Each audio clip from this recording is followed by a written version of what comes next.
আমাদের সংস্কৃতি, আমাদের সংস্কার সর্বদা থাকবে আমাদের সাথে। ভারতের মহান গ্রন্থ আর কাব্যের সম্পূর্ণ সংকলন। সাবস্ক্রাইব করুন তিলক। কৃষ্ণ, নিজের দাও ভ্রাতাকে একটু বলো যে অসুর সম্রাট সম্রাসুরের স্মরণে আসলেই ওর মঙ্গল হবে। সম্রাসুর, তুমি তোমার এই জাদুকরী পুত্রকে নিয়ে তোমার নগরে ফিরে যাও। তা না হলে আমার এই ক্রোধের এই অগ্নিতে এই পুত্রের সঙ্গে তুমিও জ্বলে ভস্ম হয়ে যাবে।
কানহা,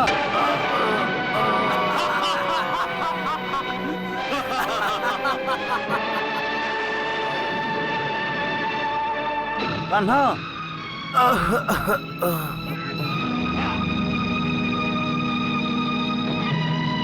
কানহা, কানহা, কানহা, কানহা, কানহা, চোখ খোলো কানহা। কানহা, এই কানহা, চোখ খোলো কানহা। আমার জন্য, নিজের দাও ভ্রাতার জন্য চোখ খোলো কানহা, চোখ খোলো কানহা। কানহা,